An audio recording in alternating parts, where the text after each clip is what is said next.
네, 안녕하십니까. 공드림 한국사, 흔적의 한국사. 지난 시간에 저희가 조선 후기의 모습 1단원을 살펴봤습니다. 자, 오늘 시간에는 조선 후기 사회 모습의 나머지 부분들을 살펴보기로 하고요. 전근대사의 흔적의 한국사는 마무리를 짓도록 하겠습니다. 우선 첫 번째 사진 자료는 조선 후기 상업에 대한 부분입니다. 일단 조선 후기 상업은 전반적으로 다 발달하였다. 그러니까 이건 뭐 농업은 기본적인 거고요. 상업이 뭐 수공업, 광업, 뭐 화폐 유통이라든가 또 대무역이라든가 다 발달했다. 이렇게 이제 보시면 되겠죠. 그렇죠? 우선 지도 좀 잠깐 좀 보실까요? 우선 이제 두들겨 나타난 부분은 국내 상업부터 먼저 보겠습니다. 의주에 만상이 있고요. 의주 만상. 그다음에 평양에 유상이 있습니다. 개성에 송상이 있죠. 개성의 송상은 인삼을 재배 판매를 하는데 각 지방에 송방이라고 하는 일종의 오늘날 같으면 체인점이죠. 체인망을 두고 있었습니다. 이 송상은 북이 있죠. 북이. 상업에서 보면 북이 있잖아요. 뭐 장부 기록하고 하는 북이도 썼다라고 얘기를 합니다. 좀 발전한 근대적인 그런 이제 장사꾼의 형태를 띠게 되는 거죠. 서울에 경강상이 있고요. 경강상이 있고 부산 동네에 내상도 있습니다. 그럼 여기서 말씀드린 만상, 유상, 송상, 경강상인 내상은 관상이냐 사상이냐라고 하는 거죠. 사상입니다. 사상. 근데 여기 이제 서울에 시전이 있죠. 시전. 이 시전은 국가가 설치하는 가게 이름입니다. 이 가게를 임대받은 상인을 뭐라고 그래요? 시전 상인이라고 그러죠. 관상이죠. 관상입니다. 그러니까 국내 상업이 발달합니다. 그리고 지금 여기 보면 뭐 송파장이라든가 대화장이라든가 안성의 읍내장이라든가 은진의 강경장이라든가 전주의 읍내장이라든가 남원의 읍내장이라든가 이 장들인데 요즘 얘기하면 뭐죠? 5일장이에요. 5일장. 각 지역마다 뭐 1일, 6일 또 뭐 2일 또는 뭐 7일, 3일, 8일, 4일, 9일 뭐 이렇게 하죠. 장날이 쓰잖아요. 5일마다 쓰잖아요. 조선시대 때 조선 초기부터 이제 장시가 형성이 됩니다. 그러다가 처음에 이제 한 달에 한 번씩, 그 다음에 15일에 한 번씩, 그 다음에 5일에 한 번씩. 장 서는 날이 간격이 짧아집니다. 이거는 뭘 의미하느냐 그러면은 그만큼 팔 수 있는 물건이 많았다라고 하는 겁니다. 그러니까 조선 초기의 장시는 단순한 물물 교환의 장이 되는데 조선 후기에 가면은 정보 교환이라든가 그렇죠? 또는 뭐 술 먹고 마시고 토로하고 만나고 만남의 장소 다양한 먹거리 볼거리의 기능을 수행해 주는 거죠. 그런 장들이 지금 전국 각지에 형성이 되어 있었습니다. 국내 산업이 발달하면서 뭐가 발달하겠어요? 대외무역도 발달하겠죠. 그래서 대외무역에서 여기서 보면 지금 어떤 대외무역 창구들이 있죠. 경원 개시, 경원의 개시입니다. 회령의 개시, 회령 개시죠. 이 두 개를 묶어서 뭐라면 북관 개시라고 그래요. 북관 개시. 참고로 개시 있죠. 개시. 개시자가 붙어 있는 것은 다 지금 얘기하면 공무역입니다. 즉 국가 간의 무역이다 이렇게 보시면 되고요. 반면에 후시가 붙은 게 후시, 책문 후시, 또 중강 후시, 개시의 후시 같이 있죠. 그다음에 외관 후시도 있습니다. 후시는 사무역입니다. 요즘 얘기한다면 밀수 정도로 보시면 됩니다. 밀무역, 밀수 이런 의미가 되는 것이죠. 그래서 이제 경원개시, 회령개시는 청 북쪽에 여기도 이제 중국 청이 되겠죠. 의주에 중강개시하고 중강후시가 있습니다. 이 중강후시가 후시를 단속하기 위해서 단속을 하니까 중강후시가 봉황성의 책문후시라고 합니다. 책문후시를 단속하기 위해서 단련사라고 하는 관리를 보내요. 밀수 좀 감독해라라고 하는 거죠. 근데 단련사 가서 밀수를 감독하기는커녕 그 단련사가 또 밀수를 합니다. 그걸 단련사 후시라고도 합니다.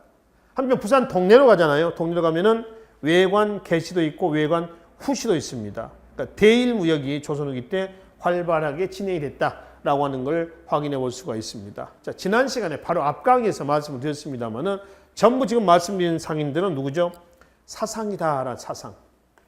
관상 아닙니다. 지금 만상유상에서 사상들을 얘기하는데요. 사상인데 이 사상들이 막대한 자본을 축적을 해가지고 조선 후기 대규모 매점 매석 상인이었던 뭘로? 물주로 성장하는 겁니다. 물주 성장한다. 이 물주의 성장은 조선 후기 때의 상업에서는 상인 계층의 분화에 영향을 주게 됩니다. 상인들의 계층 분화에 영향을 줬다. 특히 상업뿐만 아니라 도고는 광업에도 광업에서 보면 우리가 조선의 광업에서 바로 앞강에서 말씀드렸습니다만 덕대, 혈주, 노동자 이 팀으로 운영됐죠. 분업에 의한 협업의 형태였는데 그 덕대를 누가 도고가 고용을 해가지고 뭐 금이나 은을 캐게 한단 말이에요. 이런 것도 있고 수공업에서는 영세한 수공업자에게 물건값을 주고 물건의 재료를 사다가 만들어서 나에게 납품해라라고 하는 거죠. 그런 수공업을 뭐라고 했어요? 선대제 수공업이다라고 했습니다. 또 도고는 비단 만상유상 예내를만이 아니라 시전 상인도 도고로 성장한 경우도 있고요. 대동법 실시로 인해서 나타난 특허 상인을 뭐라고 그랬어요? 바로 공인이라고 하죠. 공인. 그 공인들이 여기에 등장하기도 했습니다. 아시겠죠? 도고에 등장이 됐다라고 하는 것이죠. 아시겠죠? 자, 그래서 조선 후기 때 상업은 전반적으로 발달한 이런 양상들을 내보이고 있었다라고 하는 것이죠. 한편 상업의 발달과 지방의 장시가 확대가 되잖아요. 잠깐 앞에서 말씀드렸습니다만 고려시대 때도 장시의 모태가 된 어떤 그 판이 형성이 되어 있었습니다. 조선 초기에 가면은 전라도 쪽에서 흉년계 물물 교환해 먹어라 해서 한 달에 한 번씩 이 장이 서는 것을 허용을 했었어요. 특히 이제 전라남도 지금 영산강, 뭐 나주, 영산포 이쪽이 되겠습니다. 그러나 이제 농업 생산량이 늘어나겠죠. 팔 수 있는 물건이 많아요. 그래서 15일에 한 번씩 땡겨져 장이. 그러다가 5일에 한 번씩 땡겨지는 겁니다. 이 장시를 무대로 활동했던 상인들 뭐라고 하냐면은 바로 보세요. 저기 보부상입니다. 이게 이제 보부상의 그 모습인데, 보부상 모습인데요. 이 보부상은 보상과 부상으로 나눠집니다. 보상과 부상이에요. 보상은 등짐 장수인 부상과는 달리 보찜 장수를 보상이라고 그래요. 그러니까 보찜 장수는 머리에 고가의 물건을 머리에 이고 다니면서 파는 상인입니다. 그런데 부상은 저가의 물건을 등에 짊어지고 다니는 상인이에요. 그럼 여기 사진에 나와 있는 이 사람은 보상인 것 같아요? 아니면 부상인 것 같아요? 보상이죠. 아니 부상이죠. 값싼 물건들을 이거 지게라고 그러죠. 지게에다 짊어지고 다니는 그런 상인들입니다. 그러니 보상 반대로 값비싼 물건을 머리에 이고 다니면서 사는 상인이다. 그런데 이 보부상은 관상이냐, 즉 관어 행상단이냐, 아니면 사상이냐 이 얘기입니다. 자, 보부상은 관상입니다. 사상 아닙니다. 관상이다. 이렇게 성격을 구분을 분명히 해 두실 필요가 있습니다. 아시겠죠? 조선기 장시를 무대로 활동했던 상인들 이렇게 얘기를 하시면 되겠습니다. 자, 한편 이 자료는 풍속화인데요. 김홍도의 18세기 자리짝이라고 하는 그러한 풍속화입니다. 자, 우리가 여기서 조선기의 풍속화가 그러면은 김홍도하고요. 빼놓을 수 없는 인물이 누구죠? 해원, 신윤복입니다. 단원, 김홍도, 해원, 신윤복 이렇죠. 둘 다 풍속화인데 김홍도는 주로 이제 서민의 애환, 김홍도는 양반이라든가 부녀자들의 모습을 아주 디테일하게 담고 있습니다. 여기서 이제 김홍도의 서민들을 대상으로 했었던 김홍도의 작품의 특징은 배경산수가 있느냐 없느냐 없습니다. 그래서 김홍도의 그림의 특징은 간결, 소탈 이렇게 얘기를 하고요. 신윤복의 그림은 배경산수가 있어요. 그래서 신윤복의 그림은 섬세, 그래 뭐죠? 세련 이렇게 얘기를 한다는 거죠. 아시겠죠? 섬세가 세련됐다 라는 얘기입니다. 그럼 여긴 지금 이거는 자리짝이라고 하는데 잠깐 봅시다. 이 사람 지금 신분이 농부는 아닌 것 같죠. 그렇죠? 콧수염, 턱수염 그리고 이건 뭐죠? 건이죠. 건. 이건 양반들이 쓰는 거거든요. 양반이 자리를 짜고 있는 겁니다. 자리. 생업에 종사하고 있는 겁니다. 그의 부인은 머리 스타일로 봤을 때 일반 어떤 그 아녀자 일반 그 서민들의 집의 아녀자는 아닙니다. 이거는 어느 정도 신분이 있는 양반이고요. 이건 뭐냐면은 물레라고 그래요, 물레. 그 목화에서 솜을 뽑아가지고 실을 만드는 겁니다. 실을 새끼꼬지 꽈가지고 실을 만드는 과정이에요. 물레라 하고요. 얘는 아들이 모양이죠. 공부를 하고 있어요. 글 공부를 하고 있습니다. 일반 평민 자제는 아니죠. 조선의 양반이 왜 이러고 있었을까라고 하는 겁니다. 생업에 종사하고 있었다는 겁니다. 먹고 살기가 어려워졌다라고 하는 걸 보여주는 증거입니다. 아시겠죠? 즉 조선의 신분 구조의 모형을 보면은 이러지 않습니까? 맨 위에 양반, 그렇죠? 그 다음에 중인, 그 다음에 상민, 그 다음에 누구죠? 천민, 이렇죠. 자, 여기서 양반의 숫자는 늘었어요, 줄었어요? 양반만 증가합니다. 중인, 상민, 천민 다 감소합니다. 여기서 위로 올라가죠. 그래서 줄어들어요. 올라가는 방법은 여러 가지 방법이 있죠. 한번 볼까요? 군공, 소고군 편성입니다. 지방군이죠. 양천 온성군. 소고군 편성으로 군사적 공로를 세우면은 뭐 한다? 바로 신분 상승합니다. 그 다음에 공로비를 해방한 조치가 나옵니다. 1801년 순조 때 상대적으로 공로비를 풀어서 국가 재정을 확보하겠다라고 하는 것이죠. 그리고 이제 도망도 있습니다. 도망했다라고 하는 것은 그만큼 국가의 통제력이 약화가 되고 있다라고 하는 것을 보여주고 있는 것이죠. 도망도 있고요. 그렇죠? 그럼 상민이 늘어나야 되는데 왜 줄어들었을까? 국가 모든 세금을 다 덤태에 쓰는데 누가 상민이고 싶어 하겠습니까? 안 하는 거죠. 그래서 여러 가지 방법을 통해서 얘네들이 어디로? 양반으로 올라가는 겁니다. 우선 상민이 양반으로 올라가기 위해서 돈이 좀 필요하겠죠. 조선후기 농업에서 광작과 상업에서의 바로 앞에 도고를 통해 가지고 일단 경제적인 부를 축적합니다. 조선후기의 경제 구조의 변화는 경제 문제에서 그치는 것이 아니라 신분제 변동에도 영향을 준다. 이렇게 얘기를 하죠. 그래서 부를 축적을 해가지고 이제 뭘 하느냐 그러면은 양반과 혼인한다거나 족보를 위존합니다. 족보이죠. 이 족보를 위존한다는 얘기는 뭔 얘기냐면은 예를 들어서 돈을 가지고 내가 김씨인데 김씨 족보를 사버리는 거죠. 또는 김씨 족보가 다 팔렸어, 이래서 매절됐어. 그러니까 이씨 족보를 사는 거야. 그래서 내가 갑자기 김씨에서 이씨가 돼버리는 거예요. 이게 족보가 있어야 양반 행세를 하거든. 그래서 족보를 위조한다거나 유생사칭하는 겁니다. 그래서 유생사칭이라고 하는 건 뭐냐면은 어제까지 지게 지고 다니다가 돈 좀 벌어가지고 오늘 양반 행세를 하고 다니는 겁니다. 갓 쓰고 도포 입고 경전 하나 끼고 다니는 거예요. 이 경전을 끼고 다니면서 경전을 볼 때는 이렇게도 봤다가 거꾸로도 봤다가 옆으로도 봤다가 이렇다는 얘기예요. 왜? 글을 모르니까. 그래서 책이 어디가 글자가 바로 박혀 있는지를 모른단 말이에요. 그러니까 호우대만 멀쩡한 양반이지 실제로는 양반이 아닌 거예요. 그렇죠? 이거 외에도 또 뭐가 있냐면은 공명첩도 있습니다. 공명첩하고 항상 같이 따라다니는 용어가 뭐냐면 납속책입니다. 즉 곡식을 갖다 바치면 이름이 비어있는 장부거든요. 그래서 이 공명첩 같은 경우는 자 여기 한번 봅시다. 먼저 한자를 보면 이름이 비어있는 장부다 이런 뜻이에요.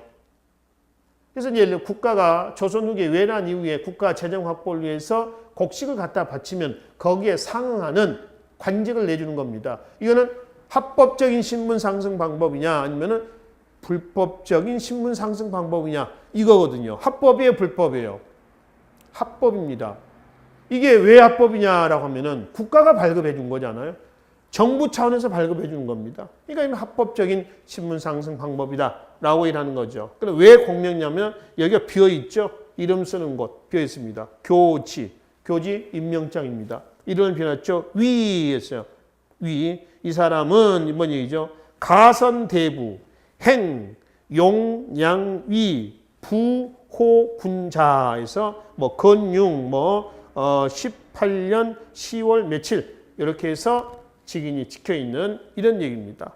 그래서 여기에 예를 들어서 홍길동 위 가선대부 어찌고 하는 거죠. 그러니까 홍길동은 가선대부 용장위의 부호군에 있는 자다라고 해서 임명장을 주는 겁니다. 곡식 갖다 바치는 양에 따라서 관직을 받는 거죠. 그러니까 공명처 합법적인 방법입니다. 한편 중인이 있죠. 이 중인이 양반을 올라갔는데 중인이 양반을 올라갔는데 가장 많이 이용했던 방법은 역시 합법적인 납속책입니다. 공명첩하고 같이 간다라고 하는 것이죠. 그렇죠? 그래서 이렇게 해서 이제 양반만 늘어나요. 이때 양반의 증가는 이런 방법도 있지만은 양반 내세의 혼인 관계를 통해서 아이를 낳는 거죠. 출산을 통해 가지고 자연 증가하는 경우도 있습니다. 그러나 이런 경우도 있다라고 하는 거죠. 자, 정리하면 이렇습니다. 납속책, 공명첩, 광작, 도고, 혼인, 족보, 위조, 유생, 사칭, 공명첩, 소고군 편성, 공로비 해방, 도망. 여기다가 밑줄친 부분에다가 제목을 좀 하나 붙여보겠습니다. 뭐라 붙이냐 하려면은 바로 조선후기입니다. 시기적 조선후기 신분제 동요의 뭐였다? 요인이다. 이렇게 제목을 붙여 놓자는 얘기입니다. 그래서 결국 중인, 상민, 천민은 줄어들고요. 양반만 늘어났습니다. 양반이 늘어나면서 다 같은 양반은 아니고요. 계층 분화가 됩니다. 어떻게 보냐면은 현재 권력을 잡고 있는 권반과 이 권반은 벌열 양반이라고도 합니다. 벌열 양반. 아시겠죠? 그럼 지방으로 내려갔던 향반이 있습니다. 그러니까 중앙에서 권력을 잡지 못하고요. 지방으로 내려간 양반들에게 하는 것이죠. 자, 여기다가 몰락 양반도 있습니다. 누구죠? 찬반이에요. 찬반은 신분만 양반이야. 그러니까 얘는 생계 이주에서 생업에 종사해야 돼. 옛날에 실제로 하지 않았던 뭐 쉽게 말하면 삽질도 해야 되고 또 낫질도 좀 해야 되고 이 사람처럼 뭐죠? 자리도 짜서 팔아야 돼요. 밤새 팔아 만들어서. 안 그러면 다 굶어 죽는데. 또 부인은 뭐라고 써요? 실을 뽑고 있잖아요. 열심히 또 실 만들어 또 팔아야지. 먹고 살기 위해서. 또 얘는 또 뭐라고 했냐면 서당을 요즘 같으면 조금만 이제 보습하거나 차린 거죠. 서당을 맺놓고 훈장을 통해 훈장하는 거죠. 그런 아니까 가르쳐요. 그래서 이제 요즘 같으면 학원비를 받아가지고 이제 먹고 산다거나 이런 것도 있고. 또 조선후기에 과거 제도가 문란일 때는 과거 답안지도 대신 써줍니다. 요즘 같은 고도의 컨닝술이 굉장히 발달했습니다. 문제를 빼가지고요. 밖에서 과거장 밖에서 요즘 시험장 밖에서 답안지를 써줘요. 답안지를. 또 응시생 중에서 아주 악필인 경우가 있습니다. 글씨를 못 쓰는 경우가 있어요. 머리는 아주 비상한데 글씨 사체가 안 좋아. 그래서 과거장에 들어갔던 사람이 답안지를 작성을 해. 거의 졸필이죠. 그 답안지를 밖으로 빼내요. 그래서 밖에서 기다리고 있다가 글씨 잘 쓰는 양반이 그 답안지를 옮겨 써주는 거야. 대필해 주는 거예요. 그래서 그 답안지를 또 집어넣어줘 안으로. 그러면 완벽한 어떤 그 하나의 환상팀이 만들어진 거 아니에요? 그렇죠? 이 정도 글씨라고 한다면은 저도 과거장에 가서 대필해도 될 것 같습니까? 물론 잘 쓰는 글씨는 아닙니다만은 그래도 못 쓰는 글씨는 아니죠. 그렇죠? 응원 좀 해주십시오. 자, 그래서 지금 자리를 짜고 있는 이 사람의 신분은 양반인데 뭐다? 찬반이다. 동양화는요, 우리가 읽는다라고 얘기를 하고요. 서양화는 보는 겁니다. 감상하는 거예요. 동양화는 읽는다라고 하는 것은 동양화에는 스토리가 담겨져 있습니다. 지금 보면은 얘는 자세히 보면 얘는 천진난만합니다. 지금 우리 가게가 엄마 아빠의 마음을 모르고 있어요. 정말 해맑게 책이나 보고 있자. 먹고 사는 문제는 생각하지 않습니다. 그런 모습이고요. 이 사람은 양반이지 않습니까? 지금 이 양반이 자리를 짜고 있는 이 모습, 얼굴 모습을 보면은 세상 꺼지게 한숨 쉬면서 이게 뭐지? 내가 왜 이걸 해야 되지? 그러면서 막 자리를 짜고 있는 이런 모습들. 그러니까 민화라든가 풍속화들 보면 참 재밌습니다. 뭐 예를 들어서 김홍도의 월화정인이라고 있잖아요. 조선의 풍속화에 달밤에 뭐 사랑하는 사람들. 그래서 남자와 여자가 만나가지고 이미 시간은 통행금지 시간이 넘었잖아요. 그래서 그 밤 11시가 넘은 시간에 밤 11시가 넘은 시간에 남녀가 만나서 이제 술을 먹고 나오니까 통행금지가 걸려서 가도 못하고 있다가 남자가 야 저쪽에 뭐 술집이 하나 있는 것 같은데 같이 갈래? 이렇게 했는데 여자가 뭐 뒤로 살짝 빼고 있는 그런 그림 기억나시죠? 담벼락에 뭐 달도 보이고 그렇죠? 그래서 이제 이 두 사람의 마음은 두 사람만이 안다. 양인심사 양인지 이렇게 있잖아요. 거기 글씨 써져 있는 거. 그래서 이미 여자는 이렇게 뺐지만은 사실은 마음은 그 도령하고 함께하고 있었습니다. 그 사람의 발 모양을 보라고 했잖아요. 발은 이미 한쪽 방향을 향하고 있고 그리고 남자는 같이 데리고 가려고 그러고 여자는 몸을 이렇게 빼고 있습니다. 이미 발은 이렇게 가 있는데 그렇게 빼고 있는 그런 모습도 있죠. 그러니까 그런 부분에서 좀 해학적이고 재미있는 위트가 들어가 있다거나 이런 스토리를 읽어낼 수가 있다라고 하는 것이죠. 이 사람 표정이라든가 이것들을 볼 수가 있고요. 그렇죠? 이런 모습입니다. 자, 하여튼 조선 후기의 풍속과 김홍도의 자리짜기라고 하는 부분에서 우리는 조선 후기의 신분제도의 모형과 그렇죠? 또 더불어 신윤복의 그림의 특징까지 같이 살펴볼 수가 있겠습니다. 그리고 이제 공명책은 방금 말씀드렸던 여기에서 말씀드렸던 납속책과 함께 같이 묶어서 정리를 하시면 되겠습니다. 아시겠죠? 자, 그리고 이건 이제 고창이 어디에 있나요? 전라북도 고창입니다. 아시죠? 위치는 전라북도 고창.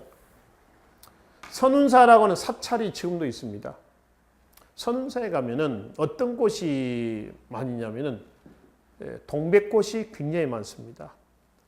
대중가요 중에서 아주 오래된 대중가요입니다만 뭐 80년대, 1980년대에 나온 노래인가요?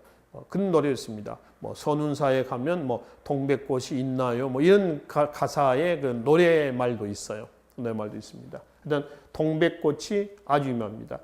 이 동백꽃은 지금 보통 이제 1년 중 12월, 10월 너무 빠르나요? 10월 달에 있습니다. 겨울에도 있고요. 1월, 2월 이때 동백꽃이 굉장히 활짝 핍니다.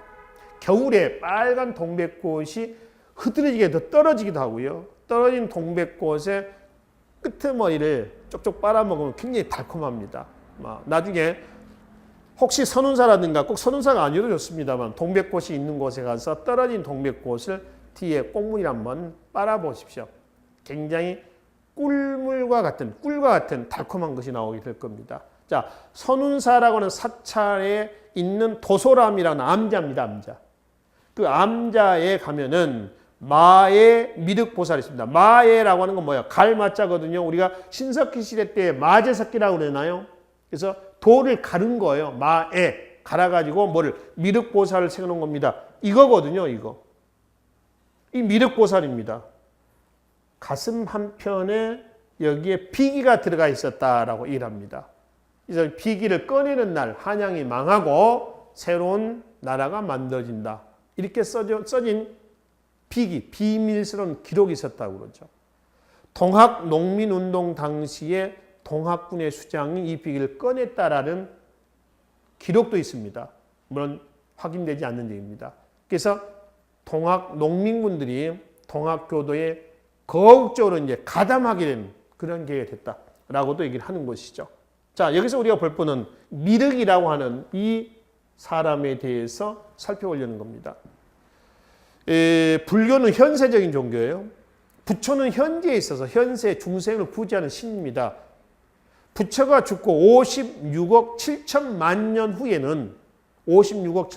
후에는 미륵이 출현한다고 그래요. 우리가 말세, 기독교에서는 그러잖아요. 말세에 하나님이 나온다. 하나님이 재림한다 그러죠. 그렇죠? 그렇지 불교에서는 말세에 세상이 어수선할 때 미륵이 출현해서 그 중생을 구제한다 라고 일합니다. 그럼 지금 현재 미륵은 어디에 있느냐라고 하는 거죠. 부처님이 죽은 지 아직 56억 7천만 년이 안 됐으니까 지금은 도솔천에 있다. 도솔천이라고 하는 것은 기독교에서 하면 천국이에요. 천국. 거기서 부지런히 지금 수련하고 있는 겁니다. 그리고 56억 7천만 년. 이 시기는 꼭 56억 7천만 년이라는 시기를 얘기하는 건 아니고 먼 훗날이라고 하는 그런 거지 정확한 시점을 얘기하는 건 아니에요. 그렇죠? 그래서 그때 이제 등장한다는 거예요. 그래서 미륵이 유행했다. 미륵불이 나왔다. 미륵보살이 나왔다라고 하는 것은 그 당시 상황이 안정된 사회였느냐 아니면 안정되지 않는 사회였냐 이거거든요. 어땠을 것 같아요? 이건 안정되지 않은 거죠. 불안한 상황입니다. 그러니까 왜 요즘 같은 경우도 그러잖아요. 아주 혼란한 시기에 신흥 종교들이 많이 나오잖아요. 그 신흥 종교들, 그런 종교들이 나와가지고 뭐 엉뚱한 방향으로 종교적인 외적인 부분으로 흘러가지 않습니까? 그런 것들이 많이 나온다는 거죠. 그래서 미륵이 나왔었던 시기는 어수선한 시기입니다. 9세기 후반 신라 말이라든가 후상우 시대입니다. 지금 여기는 세도 정치 시기예요. 19세기. 그러니까 삼정문란으로 해서 민중들이 얼마나 허덕이고 얼마나 지배층부터 수탈을 당했는가라고 하는 겁니다. 그러한 민중들이 쉽게 빠질 수 있는 것이 그런 종교가 미륵 불교예요. 금방 뭐가 나올 것이다. 그분이 만약에 나온다면 지금 너네들은 다 구원받을 것이다. 이런 얘기입니다. 그래서 이런 사상, 이런 신앙이 나왔다라고 하면은 이 시기 때 상황은 굉장히 어수선했었다라고 이제 보는 것이죠. 자, 관련해가지고 이좀 봅시다. 19세기 농민 항쟁입니다. 19세기 그러면은 봐봐요. 순정, 헌정, 철정, 3대 63년입니다. 3대 63년. 아시겠죠? 그래서 이제 안동김씨, 풍양교씨, 여기는 뭐죠? 다시 안동김씨예요. 그죠? 요 시기 때 세도 정치 때에 민생과 관련해가지고 가장 대표적인 폐단이 삼정문란 아닙니까? 그래서 삼정이다라고 하면 뭘 얘기를 하죠? 전정, 군정, 환곡입니다. 전정은 토지에서 걷어들이는 세금 문제입니다. 너무 과다하게 세금을 걷어들이는 거죠. 군정, 군역의 문제입니다. 물론 영조 때에 균역법이 실시가 됐다라고 하지만은 균역법도 외형상 피지배층에게는 그럴듯하게 보이지만 사실 균역법의 뚜껑을 열어보면은 양반 지주는 또 그대로 빠져버립니다. 개인들에게 부과해 있었던 모든 세금들이 뭐 결작이라든가 선무궁감포라든가 이런 세금들이 농민에게 전가가 되는 거죠. 떠넘기는 겁니다. 그럼 농민들이 지주나 양반한테 야 이거 법대로 하면 니네를 내는 거 아니냐? 왜 나한테 내느냐? 부과하느냐? 나한테 왜 떠미냐? 이렇게 저항하겠습니까? 못하는 거죠. 그러니까 농민의 부담은 여전합니다. 그게 계속 이어지는 거죠. 환곡. 이거는 뭐죠? 요즘의 사채입니다. 사채. 고리대화되면서 나타난 문제이죠. 제가 기본 이론 강의 때 가끔 말씀을 드렸습니다만은 여러분들 사채는 절대 쓰시면 안 됩니다. 사채. 아시겠죠? 그게 단돈 10,000원이건 10만 원이건 절대 쓰지 마세요. 사채 한번 잘못 쓰면요. 그러니까 원곡, 그러니까 원 금액을 초과해 버립니다. 요즘에 그 지하철에 다니다 보면은 소액 결제 가지고요. 조그만 명함 같은 게 이렇게 있잖아요. 그죠? 그럼 보셨죠? 5만 원, 뭐 7만 원, 10만 원, 뭐 이런 돈들입니다. 물론 크면 크고요. 작으면 작은 돈입니다. 근데 쉽게 돈을 빌릴 수가 있는 거죠. 휴대폰 요금에 들어가 버립니다. 그러면은 5만 원을 빌렸습니다. 이 5만 원을 빌렸으면요. 5만 원을 그냥 다 주는 건 아니고 저도 빌려보진 않았습니다. 제가 아는 범위에서 말씀드리면 이렇습니다. 꺾기를 하죠. 다시 말해 선이자를 뗍니다. 그래서 예를 들어서 4만 원을 빌려준 걸로 하고요. 만 원은 지네들이 이자로 먼저 뜯어가는 거죠. 선이자죠. 선이자. 선이자입니다. 그럼 결국 손해 진 건 4만 원이에요. 예를 들어 이제 갚는 날짜가 일러서 뭐 일주일이다. 일주일 안에 갚아야 하는데 못 갚으면은 하루에 복리이자로 이자의 이자, 복리이자로 계속 이자가 늘어납니다. 그러다 보면은 5만 원이라고 하는 돈은 나중에 50만 원이 되고요. 500만 원이 되기도 합니다. 가끔 신문에 보면은 100만 원을 빌렸는데 이자가 뭐 이자까지 해서 1000만 원이 됐다라고 하는 그런 부분도 있습니다. 고리되거든요. 사채입니다. 거기 한번 들어가면 헤어나질 못합니다. 빠져나올 수가 없어요. 그러니까 절대 사채는 쓰지 마시라는 얘기입니다. 그게 조선시대의 뭐예요? 환곡이에요. 환곡. 아시겠죠? 삼정유에서 가장 문란했던 것이 뭐냐? 환곡입니다. 쌀 한 바가지 빌려줍니다. 이자까지 나중에 쌀 5바가지, 10바가지, 쌀 100바가지 이렇게 내라고 하는 거죠. 그러니까 민생 파탄이에요, 파탄. 이런 상황 속에서 민중들은 저항을 합니다. 소극적인 저항부터 하죠. 뭐 거세, 항조, 조세 저항입니다. 세금 납부 거부죠. 또는 뭐 깊은 산 속으로 들어가 버린다거나 또는 유랑민이 돼버리 유망화된다거나 이것도 안 되니까 이제 적극적인 방법으로 저항을 하는 겁니다. 소청도 하고 또는 뭐 산호 뒷산에 올라와서 막 떠드는 겁니다. 야 어느 지역에 어느 누구는 얼마 해쳐 먹었대더라 막 소리친다거나 원전 이웃 고을에 가서 이웃 마을에 이웃 동네에 고을 수령에 가서도 호소한다거나 그렇지 다양한 방법이 있습니다. 그 중에 피지배층이 지배층에게 할 수 있는 가장 마지막 최후의 방법은 뭐냐? 밀란입니다. 밀란 이상 가는 건 없어요. 이게 마지막 벼랑 끝에서 저항할 수 있는 방법이다. 그 밀란 중에 시초가 1811년 뭐죠? 홍경련 아닙니다. 평안북도 가산에서 시작이 됐어요. 평안북도 일대를 다는 아닙니다. 일부 지역을 장악을 합니다. 홍경련은 평민 출신이에요. 이 난을 준비하는데 평민 홍경래가 얼마를 걸리냐, 얼마를 준비하냐면 10년을 준비합니다. 10년. 10년을 준비하는데 이 난은 5개월 만에 끝나버렸어요. 너무 험하게 끝나버렸습니다. 진압이 됐어요. 누구 때요? 순조 때입니다. 순조 때. 순조 11년, 1811년이에요. 그러니까 순조 다음에 누가 나오죠? 헌종이 나옵니다. 안동 김씨에서 풍양조씨로 넘어가죠. 다시 안동 김씨로 넘어옵니다. 철종이 나오는 거죠. 철종대 때 가면은 바로 진주 밀란, 흔히 얘기하는 진주 밀란입니다. 이 진주 밀란은 사실 진주 위에 단성이라고 하는 것입니다. 단성과 산청군 단성면입니다. 진주가 같이 경계에 붙어 있는 곳이에요. 단성에서 밀란이 일어나요. 진압이 됩니다. 바로 옆에 진주로 확산이 됩니다. 그래서 진주 목사, 진주 지주, 토호들 이 세력들의 수탈했다는 진주민들의 저항입니다. 머리에 흰색 두건을 샀다. 그래서 뭐라고 그래요?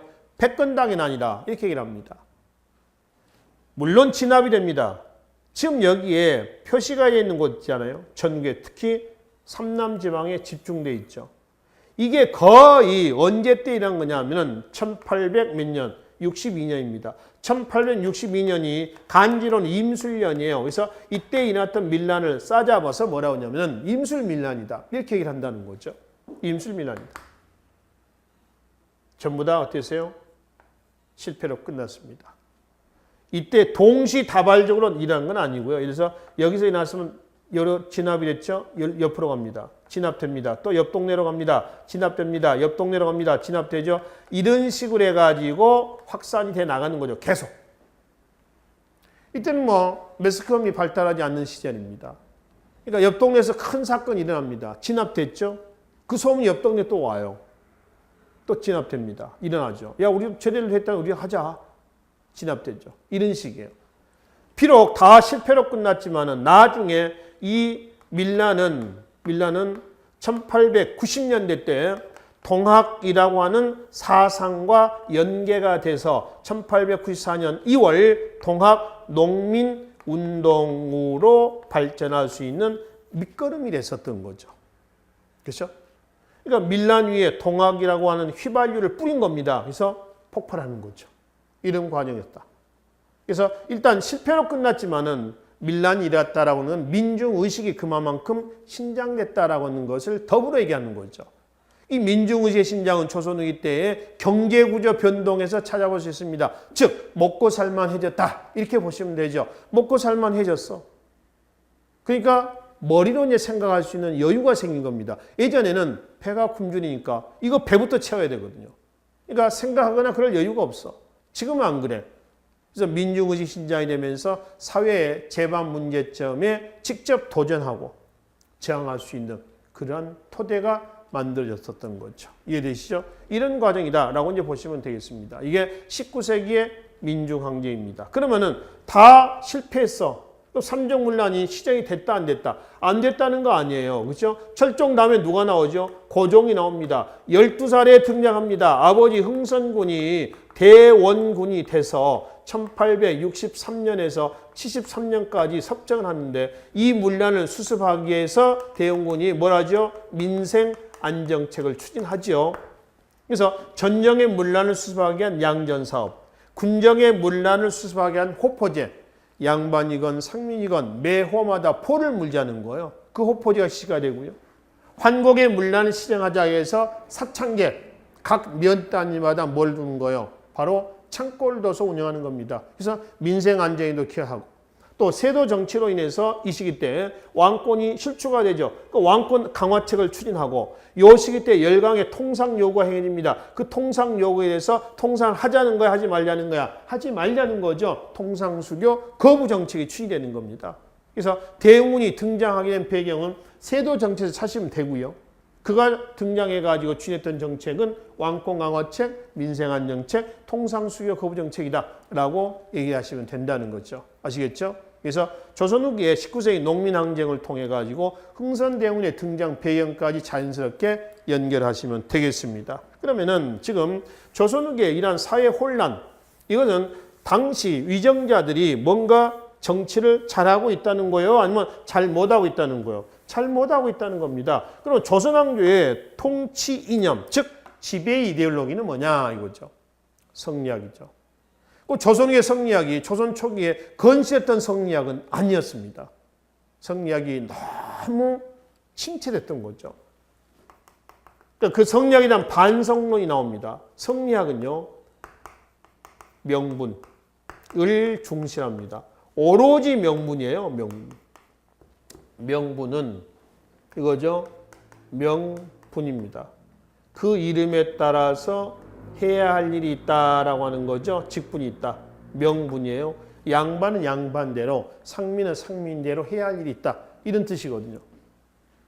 그 명분에 맞으면 하고요. 명분에 맞지 않으면 하지 않습니다. 그래서 성리학을 선치, 먼저 알고 그 알미 명분에 맞으면 한다.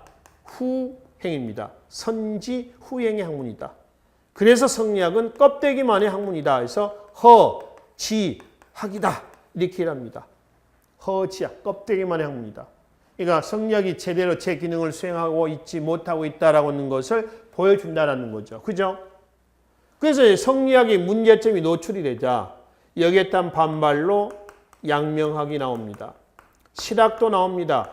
이 양명은 우리나라 게 아닙니다. 중국 겁니다. 물론 성리학도 중국 거죠. 중국 명나라 때 왕수인의 호가 왕수인의 호가 양명인데요. 이 사람이 호를 따서 양명학이라고 그래요. 그 양명학은 성리학이 명분을 강조했다고 그러죠. 그 양명은 뭐냐? 실천을 강조합니다. 실천. 행하는 거죠. 행하는 거. 그래서 선지, 후행이 아니라 뭐죠? 지, 행, 합, 일입니다. 아는 것과 행하는 것이 합일. 일치가 돼야 한다. 일치가 되지 않는 알면 알미 아니다. 이런 얘기거든요. 실학도 마찬가지입니다. 이 실학은 그 당시에 실학이라는 용어는 없습니다. 현실 개혁의 학문이다. 그래서 뭐라고 그래요? 실지학이다. 그건 곧 허지학에 대한 반대죠. 그러니까 양명학과 실학의 등장은 성리학이 제대로 제 기능을 수행하고 있지 못하고 있다. 이걸 보여주는 자료입니다. 이 양명학이 우리나라에 들어온 것은요. 16세기 때입니다. 중종대 때요. 양명학의 경전을 뭐라 하냐면 보세요. 전습록이라고 그래요. 16세기 중반에 전습록이 들어왔을 때 16세기 중반은 성리학적인 사상이 바닥에 깔려있던 시기입니다. 특히 이황, 이이 등의 활동이 있었던 시기 아닙니까? 근데 이황 이 책을 읽고 쓴 책이 있어요. 그게 전습록편이라고 하는 책입니다. 여기에서 왕수인, 즉 왕양명이라고 하는 사람을 광자다라고 하면서 비판합니다. 광자, 미친놈이다 이거죠. 여기서 미친놈의 광자, 미칠 광자입니다. 미친놈이다라고 하는 것은 머리가 헷가닥 돌았다 이게 아니고 요즘 얘기를 한다면 이상주의자입니다. 어떤 사람들 이상주의자라고 그래요? 뜻은 높은데 실천할 능력이 없는 사람이야. 조금 폄하해서 얘기한다면은 할 깜도 안 되는데 이거 할 깜도 안 돼. 입만 살아가지고 그러고 다니는 그런 사람들. 이렇게 이제 폄하를 합니다. 그리고 성리학의 대가였던 이황이 양명학을 만들었던 왕수인을 깔아뭉개는데 누가 감히 대놓고 하겠습니까? 그러니까 겉으로는 성리학을 추구하면서 속으로는 양명학을 추구하는 사람들이 많았었어요. 이 시기 때. 그러면 이 양명을 언제 때 와가지고 집대성했냐면은 18세기에 누구죠? 정제두입니다. 이 정제두 붕당에서는 소론입니다. 그래서 정제두가 강화도에 가서 양명학을 집대성합니다. 그래서 양명학 그럼 뭐죠? 강화학파 이렇게 얘기를 한단 말이에요. 아시겠죠? 강화학파입니다. 왜 강화학파냐? 강화도에서 집대성을 해서 그렇다. 집대성했던 정제두의 저서가 있어요. 존언 또 만물일체설. 존언과 만물일체설이라는 저서를 통해서 양명학을 집대성했습니다. 정제두의 호가 뭐냐면 하곡입니다. 하곡. 이거 하곡집 그러면 이제 정제두가 양명학을 집대성해 놓은 내용을 써놓은 책이에요. 이 하곡이라고 하는 지명은 정제두가 강화도로 이주를 해가지고요. 강화도에 살았는데 정제두가 살았던 마을 이름이 하곡입니다. 그래서 호를 하곡이다. 이렇게 이제 얘기를 했었습니다. 그 양명학은 실천을 강조했던 양명학은 나중에 또 어디로 가냐면 한말 국학자들에게 영향을 줍니다. 여러분들 한말 국학자 중에서 양명학에 영향을 받았던 대표적인 사람이 하나 있어요. 백암 박은식입니다. 대표적인 성리학자거든요. 한국 통사, 한국 독립운동 지열사를 썼던 사람이거든요. 이 백암 박은식이 1882년에 나이가 40이 되는데요. 이모군란이 터졌을 때 지방으로 갔다가 다시 서울로 돌아와서 이때부터 사상이 바뀝니다. 원래 어렸을 때부터 주자의 영정을 집에다가 그래가지고 본인이 붙여놓고 매일 아침 물을 떠놓고 매일 아침 절을 합니다. 주자학, 성리학이 이 세상에 유일한 것이다. 했는데 이모군란을 겪으면서 성리학, 이건 문제가 있다. 실천성이 결여가 됐다. 이렇게 하면서 양명학을 받아들이고 실천성이 결여가 됐던 성리학을 비판하면서 쓴 책이 하나 있죠. 그 책이 뭔가요? 유교 구신론이에요. 현실을 직시한 거죠. 그래서 이 백암 박은식은 나중에 한국통사, 한국독립운동 지열사, 또 대한민국 임시정부의 제2대 대통령을 썼고 한국통사에서는 나라는 뭐다? 백이고 역사는 혼이다. 혼백 사상을 또 주장을 하기도 했었죠. 호가 백암입니다. 박은식 선생이었습니다. 자, 여튼 양명학은 나중에 한말 국학자들 이런 사람들까지도 뭐한다? 영향을 준다라고 이제 보시면 되겠습니다. 그리고 이제 또 하나는 이제 성리학에 대한 반성이 나왔던 것이 실학입니다. 실학이라는 용어는 그 당시에 실학이라는 용어는 없어요. 중농실학이라고 하는 것은 그 당시에 경세치용이라고 하고요. 이용후생은 중상실학 얘기합니다. 이게 18세기 전반이고요. 18세기 후반에 가면 중상실학이 나와요. 그 중농실학의 선구자가 누구냐면 반계유영원. 반계유영원을 뒤를 이어가지고 성호이익을 뒤이어서 실학의 집대성자에서 누가 나오죠? 다산정약용이 나옵니다. 아시죠? 그럼 이제 18세기 후반에 중상실학자는 선구자가 누구예요? 농암유수원. 농암유수원 다음에 담원홍대용. 담원홍대용 다음에 연암박지원. 연암박지원 다음에 누구죠? 초정박재가입니다. 박재가는 이제 가장 적극적인 중상실학자로 평가합니다. 즉 생산과 소비하고 관계를 우물물에 비교하면서 우물물 아깝다고 안 쓰면은 다 뭐한다? 썩는다. 물 안 나온다는 거죠. 자꾸 물을 퍼먹어야 물이 나온다는 거죠. 자, 비단옷 다 입어버리자. 그래 여공이 산다는 거죠. 깨지거나 찌그러진 그릇 다 버려버리자. 그래야지 새롭게 또 도공들이 그릇 만들어낼 거 아니냐. 그래서 소비를 권장했던 사람이죠. 그래서 근검 전략을 강조했었던 성리학의 정신하고는 정말 배치가 됩니다. 그러나 그런 소비 권장 분위기 속에서 가장 적극적인 중상실학자로 평가를 하죠. 자, 그 중에 여기는 중농실학의 선구자 반계유영원입니다. 그의 이제 개혁은 그의 저서죠. 반계수록입니다. 여기에 여러 가지 그 개혁 내용들이 집대성이 됐습니다. 뭐 예를 들어서 토지제도에서 균전제라든가 또 농병일치체제의 군역제도 있죠. 이런 주장이라든가 그렇죠? 등등 기타 농업과 농기구 이런 관련된 농촌 문제에 관련된 내용이 여기에 집대성이 돼 있어요. 중농실학이고요. 그다음에 이제 중농실학의 집대성자가 있을 때 유영원 이익 정리학용으로 계보가 이어집니다. 집대성자는 다산 정약용입니다. 다산 정약용의 대표적인 책들이죠. 다산 정약용의 3부작 그러면은 경세유표, 중앙정치제도 개관입니다. 목민심서, 이거는 지방행정제도 개관, 형벌제도 개관으로서 흠음 신서가 있고요. 가운데 있는 거는 마과회통입니다.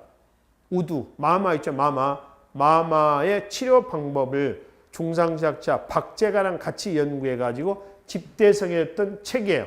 그렇죠? 마과회통이 되겠습니다. 그리고 다산의 삼논설 그러면 전론, 그 다음에 원론, 그 다음에 탕론에서 삼논설 이렇게 얘기를 하는 것이죠. 그죠? 자, 그리고 이제 금석관록이라고 하는 추사 김정희의 저서입니다. 금석문이라고 하는 건 뭐냐면은 돌이나 쇠에 새겨진 글자를 금석문이라고 그래요. 그거를 연구해 놓은 책인데 이 추사 김정희의 금석관록은 특히 진흥왕이 있죠. 진흥왕의 순수비가 있습니다. 그 순수비 중에서 황초령비와 북한산 순수비 있죠. 이 두 개를 고증을 해놨었던 책이 금석과안록입니다. 실증, 객관적인 사실들을 제시합니다. 그래서 실증적이고 객관적인 사실을 제시하면서 있는 그대로, 그래서 이건 청나라 유학이었던 고증학의 영향을 받죠. 그래서 어떤 상상해서 연구하고 쓰고 하는 게 아니라 있는 그대로의 내용을 가지고 객관적으로 평가해 놓은 거예요. 그 중에 북한산비하고요, 그 다음에 황초령비가 진흥왕 순수비였음을 여러 가지 근거 자료를 통해 가지고 고증을 했습니다. 일종의 실증주의 사학하고도 비슷하죠. 있는 그대로 자료를 가지고 평가했다라고 하는 점에서 얘기를 하는 거죠. 추사 김정희죠. 그리고 이제 이 사람의 글씨체가 또 조선후기 때 대표적이죠. 추사체. 조선후기 때 이광사라고 하는 사람의 또 글씨체도 나옵니다. 이광사, 양명학자이기도 합니다. 양명학자 이광사라든가 이런 사람 나오는데요. 그 중에 이제 추사 김정희의 추사체가 대표적이다. 라고 얘기를 하는 것이죠. 자, 대동여지도의 그 자료입니다. 대동여지도, 우리 한반도 지도인데요. 이게 목판본으로 되어 있는 22첩으로 되어 있는 목판본 22척의 지도입니다. 분차가 있어요. 그러니까 22첩이라 한다면 쉽게 하면 이렇게 나눠져요. 다 찢어져 있습니다. 찢어진 게 아니라 목판본인데 나눠져 있다는 겁니다. 이런 식이 되는 거죠. 이런 식에서 이게 총 몇 개다? 22개다라고 하는 겁니다. 일종의 우리가 이거 퍼즐 맞추는 거하고 비슷하죠. 왜 제가 갑자기 그 그림판이 생각이 안 납니다만, 왜 그 그림 쪼개져 가지고 다 헤쳐놓으면 그 막 맞추는 거 있잖아요. 그죠? 블럭 맞히듯이 그 이름을 제가 갑자기 기억이 안 납니다만 이런 식이에요. 이건 나무로 되어 있습니다. 잉크만 발라가지고 찍어내면 돼요. 그래서 김정호의 대동여지도는 19세기에 지도 대중화에 기여하였다. 이렇죠. 그린 게 아니라 다 그려가지고 목판에다 새겨놓은 겁니다. 그리고 김정호가 가끔 보면은 직접 전국을 돌아다니면서 그렸다 이렇게 하는데 그거는 뻥입니다.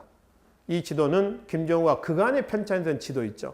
그거를 전부 취합을 해가지고 그린 지도이지 직접 발품을 파가지고 본인이 돌아다니면서 만든 지도는 아니다라고 하는 거죠. 그래서 일단 지도 대중화에 기여했다라고 하는 점은 목판본에서 그렇습니다. 잉크를 발라서 찍어내면 된다라고 하는 거죠. 아시겠죠? 또 하나, 이 지도는 심리마다 눈금을 이렇게 여기까지 여기까지 눈금을 표기해놨습니다. 그래서 거리를 알 수 있게끔, 이거 심리, 이 눈금을 여기까지 심리, 예를 들어서 10년 4km 아닙니까? 이런 식으로 해가지고 심리마다 눈금을 찍어놔서 거리를 알 수 있게 표기했다라고 하는 그 두 가지 의의를 어디다가 고산자 김정호의 대동여지도에다가 부여를 할 수가 있겠습니다. 아시겠죠? 자, 그래서 이 시간까지 지난 시간에 조선 후기의 사회의 모습 못다한 나머지 내용들을 마무리하겠습니다. 말씀드렸듯이 여기까지가 전근대 사회에서 우리가 각종 자료 또는 사진 등을 통해서 살펴볼 수가 있고요.